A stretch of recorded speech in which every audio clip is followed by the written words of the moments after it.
Thank you, everyone, for joining us today.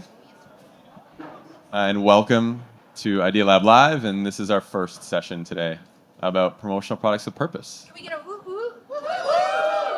Yeah, they're going to be my hype squad today. Yeah, we really feel strongly that merchandise that's intentional and has insight and purpose behind it is more meaningful to our customers. So I'd like to introduce my esteemed panel here. Suzanne is a seasoned industry leader with 18 years experience in promotional products because she started when she was 15 years old. Thank you. Thank you. She is the director of strategic accounts at one of our favorite suppliers in Gemline. And as the director, she drives strategy for both US and Canadian customers. So if you have any cross-border initiatives, Suzanne is the best one to talk to. Her passion and brand affinity allow her to be actively involved not only in Gemline's initiatives, but also as the working chair for PPAI's Women in Leadership Conference. And those lucky enough to know Suzanne, as I have for the last 5 years, know that she is a passionate leader in our industry. So appreciate Suzanne for joining us. Thank you. Lisa also started when she was about 12 years old. She has 20 years experience within both events, marketing, and merchandise. And as the team lead for Synovus's events and experience, she is joining us today from Calgary. And Lisa, when she is not making Synovus's brand love dreams come true, you may see her in TV commercials, acting, as well as podcasting. So keep an eye out for her next experience there. So thank you both for coming. I had the opportunity to chat with both Lisa and Suzanne earlier today about what we're going to chat about today. And so I wanted to start off with, how do you think about insights, purpose when it relates to merchandise? Where do you start? Is it research, conversations, experience? I'd love to know kind of how you think about the beginning of a merch strategy or merch journey. So Lisa, I can kind of start with you if you'd like. Yeah, so what I would say is get to know who your audience is. So for Synovus, our clients are all internal. So all of our branded promo that we do is for our internal clients. So again, if it's a company-wide program or if it's specific for one of our field operations, getting to know who the promo is going to me, is number one that you need to do, because you don't want to get something that's not going to be meaningful to them. Awesome. Yeah, and I come from the supply chain. So we're behind the scenes, 3 people removed. And it's often interesting because we'll get a brief and it'll be, we're going to an event, we need something. So we'll serve up ideas. But if we don't know the end audience, the recipient might receive something that is meaningless. And unless it's tied to a really good story, or there's a message, or there's something tactful in that gift, it doesn't make sense. So I think the number one thing is, who are we giving it to? Because the first thing about purpose is making sure that it's not landfill. We've heard brand fill, landfill, right? And we all have budgets, and from a supply chain and from a customer perspective, it's important to put our money in very, very tangible things. And if I can, I would say the promo space, we are the people that get thanked. In ad space, you don't get thanked for a banner ad. But when you hand something tangible to someone, that's an emotional connection. And I hope you all go to the store. I saw candy bags, so some people have been in the store. But that is an awesome experience, right? And I think that in itself is the audience. You're all the buyers. So Staples knew who their audience was to drive you into that store to give you that experience. Yeah, it's not about the product. And I think often we run into that in our world. People talk about, our industry is called promotional products, right? And I think it'd be maybe too boastful for us to call ourselves promotional solutions.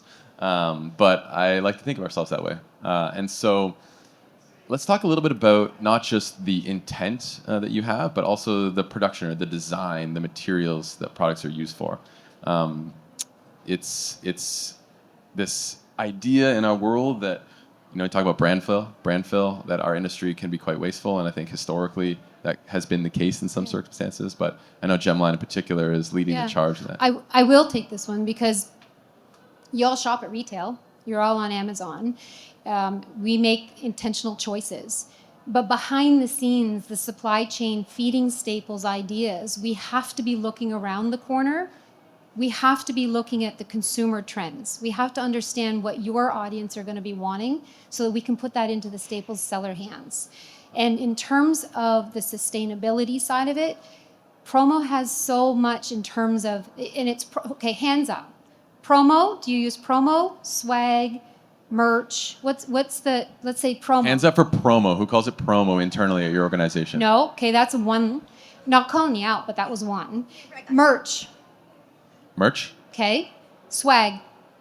Oh, wow. So in my supplier world, you broke my heart because it's not swag, and I know it's swagger to have hip cool stuff, but we're intentionally designing something that's going to change someone's life. Now, I know that sounds very melodramatic, but and you look at the intention of the product that we're putting into the marketplace.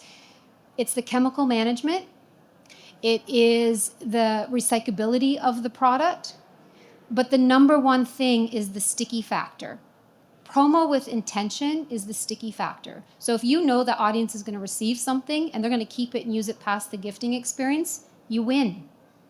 And I was reading a stat, and I shared this earlier, that 64% of women, if they don't like it, will gift it on. But the guys in the audience, you're dumping it. You're putting it into the garbage. Boo. Yeah, I'm not calling you out. I'm not just who we are, right? So we watch these consumer behaviors. So behind the scenes, the supply chain is really important in terms of it's bad to put in chemicals now. So chemical management, there's a lot of things that go behind the scenes, and you can talk about the compliance. So the way that I would approach it is that I really don't know much about what you were just talking about. And so I have the trust with my Staples rep that when they're giving me options, it is covering all of those bases so that I can go back to my team and feel confident that what I'm showing our executive, fills all of that and will be sustainable and tie back to our CSR and all of that. So it's a huge trust that I have with my Staples rep. And supply chain's getting smart too. It used to be like retail was the hip, cool people. We're pretty hip, guys, because we're building the technology. And so there's a product called Aware that's coming in behind the scenes, and it's the world's first public blockchain. So think about it, at every gate, we call it cradle to gate. So it starts with material and it goes through to the composition of, let's say, a bag. But it comes out in a third-party QR code. Those are the bags that end up at Lisa's shop that are handed out. And so the recipient can look at a QR code. It's not my QR code. It's the recipient third-party blockchain, but it shows where the users it all come from. 2 countries. This is the chemicals in it. This is the materials that it's been made from. And cyclability, and you talked about it, the full cycle.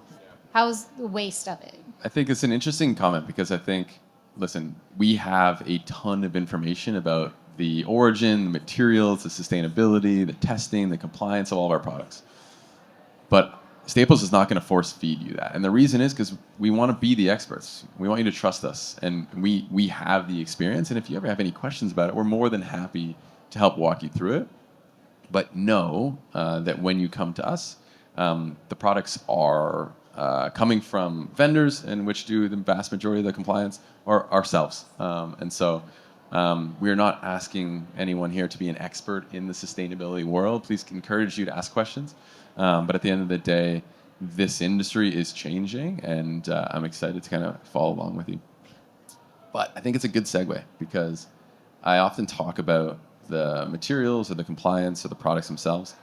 But if it's not used, right? If it comes from an organic cotton or recycled plastic, etc., but if the product is immediately given away or garbage or thrown away or not used, that's not sustainable.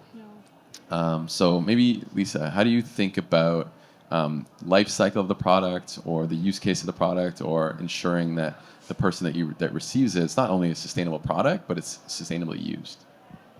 Yeah, so what I would say is that when we do any of our branding, choice is a huge thing. So anytime we do either a program or I run all of the onboarding for my organization. So when someone starts at our company, they get a nice email and they get a credit to our store to pick what they want. So giving the person the choice, they're not going to pick something they don't like. But for like a large event where we've got 5,000 pieces, instead of pre-ordering it for everyone, having it available that people can select the item they want. That is how I find that, again, it doesn't get wasted and people are proud to wear or use the item that we've selected for them. Yeah, there's nothing more sustainable than choice, and I don't think that's talked about enough, right? Like the mass, everyone gets the same thing, and only a certain percentage of people are going to find it meaningful to them. Choice is sustainable, and it's a bit more difficult, right, to manage. The execution of it can be a bit more difficult. And I think the root is not only is choice really important, it's the emotional connection. So you're opting in. When you want something at the Staples store, you're picking A or B. You've made a decision, so you're committing to that's something that you want because you've already envisioned yourself with whatever it is that you've just chosen using. And I think that when you look at something like that opting in, you might even save money because 10% may not choose to opt in because what you're offering up maybe not something that's of value. And we are all consumers. So when you receive something, you judge it. Is it nicer than what I have? Because you're keeping it. Does it have a thing that's nicer than the thing I have? Okay, maybe you're going to keep it. But if it's not nice that you would buy for yourself, you're not going to keep it. And I will tell you, in 0.05 seconds, you've made a decision. It takes an average 0.5 seconds to make your decision. Yeah. Can I? Yeah, please. I was just going to add one more thing about the life cycle. So I told this story last year when I talked to the internal Staples team. But again, people being proud of the item that they're wearing. So my mom loves Synovus, and so again, I've decked her out in everything we've got. My mom was in Europe traveling, and there was a guy that she ran into wearing something Synovus, and they connected, and he works in a small remote community outside of Calgary. And again, both of them wearing it on vacation to me is so huge. I love when I see people on the weekends, like I can spot a Synovus jacket a mile away. And I mean, selfishly feel proud because I picked it. I'm like, yes, I did good. But it's so cool when people are wearing or using the items outside of business. I just thought that story was cool that two people on the other side of the world were both wearing Synovus branded stuff and had a nice conversation. And how cool is that? We call it merch in the wild. I was going to say, yeah, that's great. I'm going to do a little plug. So I think everyone here, think about if you have any questions. We're going to leave some time for questions at the end. So what you just talked about made me think about design. So I think there are times and places in the merch experience where putting a large logo on a hat makes sense, right? But at the end of the day, the vast majority of the times when somebody receives a piece of merchandise, they know where they got it from. They don't need to be reminded with a giant logo on the middle of their chest. And I think I'm going to shout out to the team, right? Like we didn't put a Staples, right? Massive on our chest, right? People know when they receive merchandise, and they're going to be able to wear it, right? We're not always trying to be walking billboards, and so it's not just about the intentionality of the product's materials, but it's also the intentionality of the product's design. So, Lisa, how do you think about there are times and places for left chest logo, and there are times and places for a more thoughtful approach to the design of the product? Yeah, again, I think it depends on what the product is and how you're using it. I was telling her this morning, we were chatting about all of this, is that last week I was off site for an executive meeting, and we didn't really want to have any signage around saying we were Synovus. Everyone that was attending was from Synovus. They knew why they were there. But one of the things we have on our internal store is like the Lululemon crossbody little bag. And so again, it's not big. It doesn't say Synovus huge, but it was nice that everyone that was attending knew who we were. I could keep all my stuff in it, but it wasn't like in your face. It was still intentional and useful. But yeah, again, it doesn't always have to be left chest. I think it just depends on what the product is and what you're trying to promote. It goes back to your audience, right? Maybe you're a culture that is brand proud and you're going to wear it on your chest. maybe you're coming from an industry that is more subtle and quiet, and it's more of a subdued tone on tone. But I think at the end of the day, your money is valued, and so we want that merch to be used past the gift, right? So if it's something for work life, we want it to be used on the weekend because you just love it. You travel with your bag because you love your bag. Yeah. Yeah, I often think about what's the job that the merchandise is trying to do for you, right? And if it's trying to drive brand awareness, right? If you're trying to launch a new product and you need awareness for that product, having loud and proud, logo makes sense.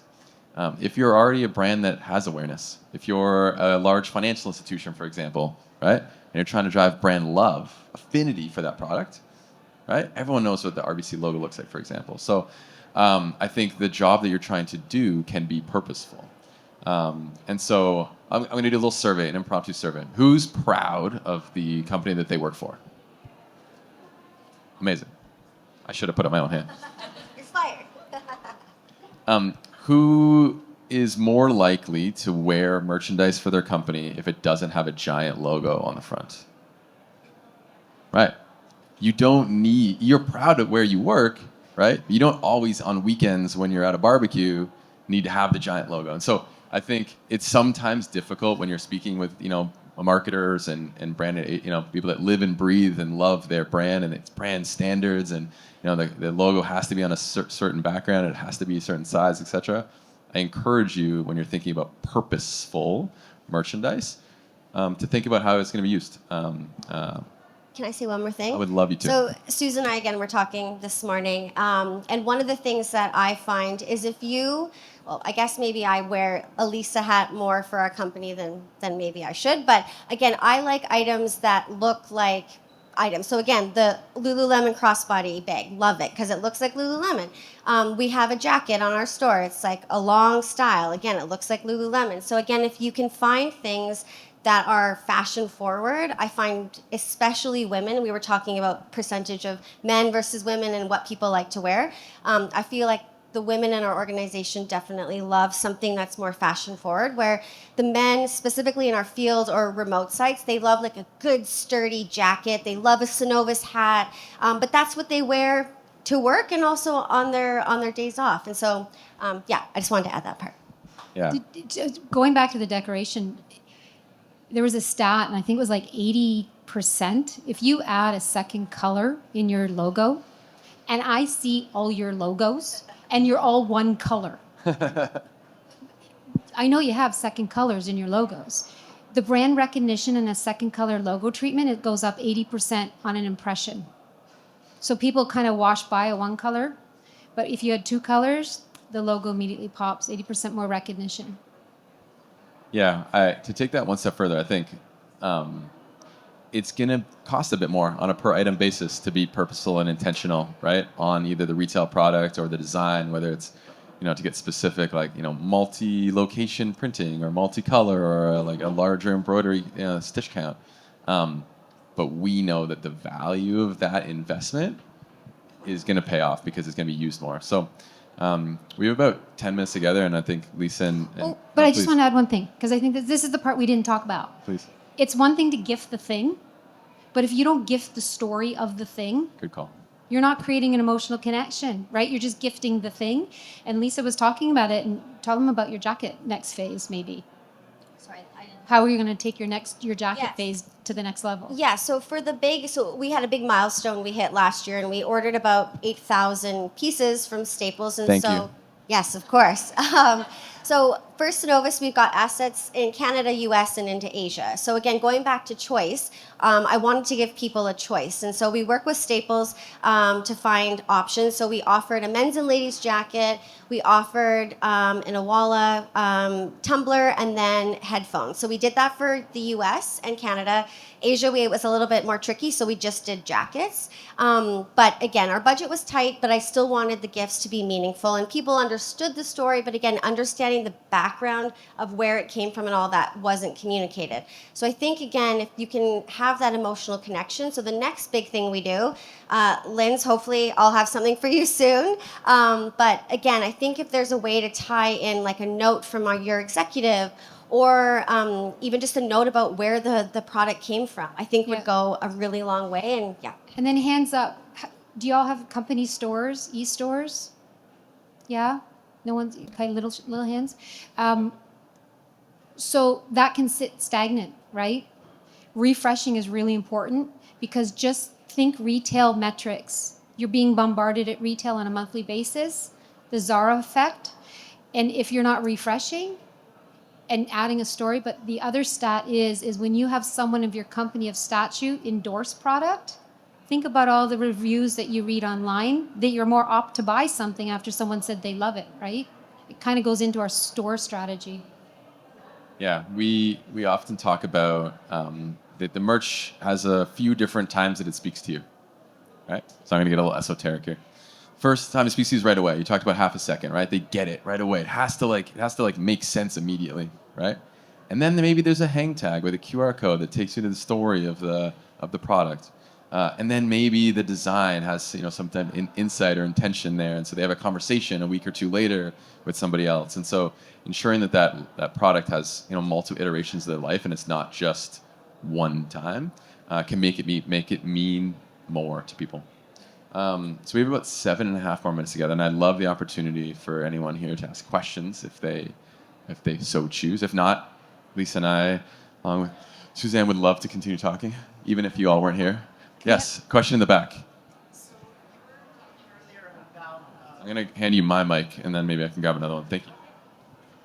So earlier you were talking about like sustainability. Something that I've looked into and read into and have some experience with is the process of making that sustainable item sustainable and the practice behind it. So having like a recycled cotton is great, but is the process of recycling that cotton sustainable? Yeah, I'll actually speak to a real product that we sell. Can I answer this? Yep.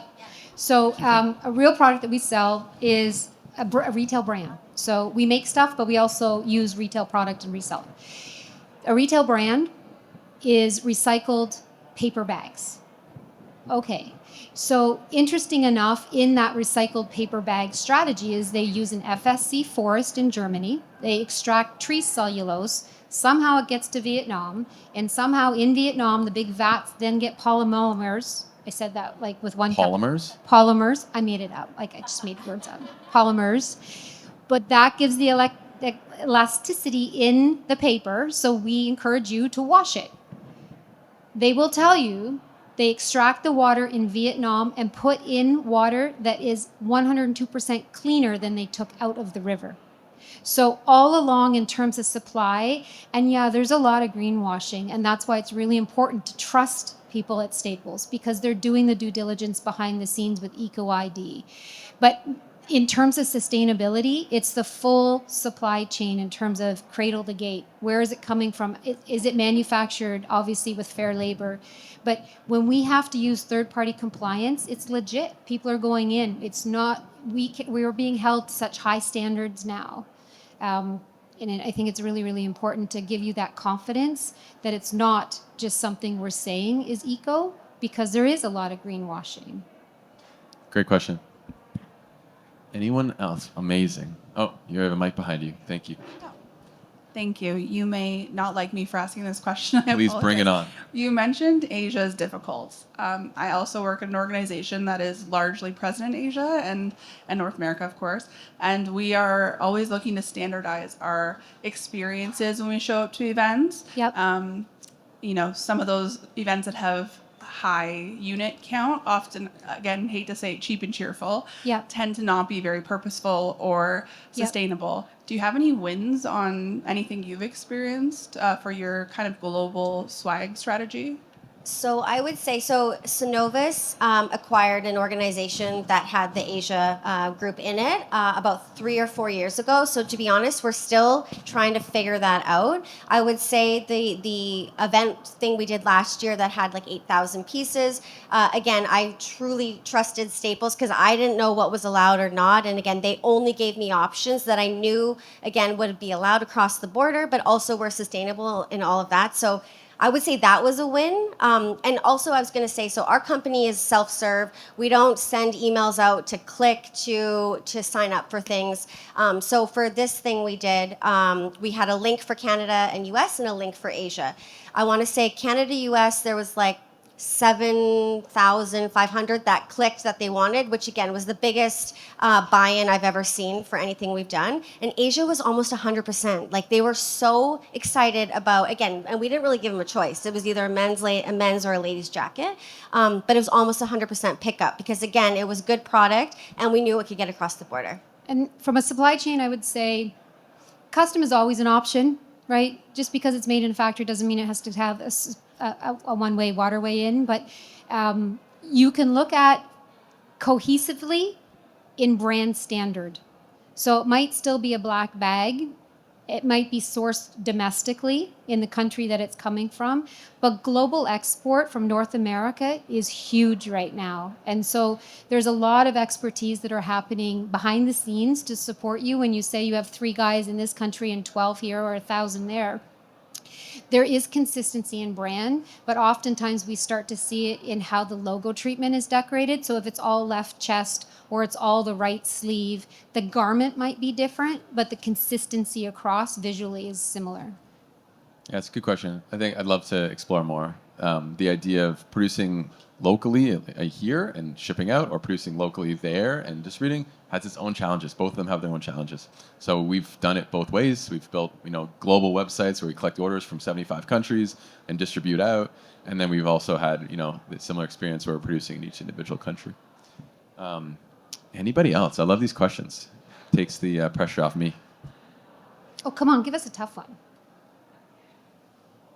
Awesome. Well, if you have any other questions, I think Lisa and Suzanne would be nice enough to hang around a little bit afterwards. And I'm going to do audience participation.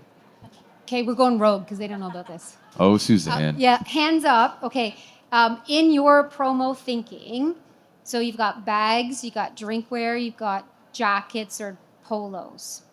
Hands up. What is the number one thing that your audiences or your gifting metrics you do more often? So it's a bag, maybe it's pens. So I'm going to call out categories. Writing instruments. Who does writing instruments? Pens, pencils, etc. Yeah, all right. Jackets. Polos. Tote bags. Trade show giveaways. The number one promo in our industry category is writing instruments. A writing instrument, not to push writing instruments, but they last in someone's hands or they passed on 14 months. Wow. I will wrap it up. It's a good segue for me. So I'll wrap it up with this. When I think about promo with purpose, we think about where it comes from, the products, the design, the materials. Think about how it's used. Think about how it's disposed of. Okay? And at the end of the day, when you think about how it's used, I like to segment in 2 categories. Utility, writing instrument, massive utility, right? Or novelty, something like fun, interesting, that you never thought about, right? And so when you think about your products and how you design them and have intention and brief your SPP individuals to help find you the biggest and best products, think about that. Novelty, fun, exciting, cool, maybe kitschy sometimes, and utility. And sometimes you can weave between both of them. Sometimes you want to play in one in particular space. And the final is, are you trying to drive awareness or are you trying to drive brand love? Sometimes you can do both, but be thoughtful about how you approach that. So thank you for your time. This is the first, thank you. This is the first session we had, and so we have a couple more, so feel free to come back, and thank you to Lisa, thank you to Suzanne for joining us today. I was going to say, we're the strategic fun people, okay? We are strategically fun. Promo is fun, so don't forget that. Like, there's a lot of heavy stuff, but we're the fun people, and it can be really mindful. We work in fun. All right, appreciate it, team. Thank you. Thank you.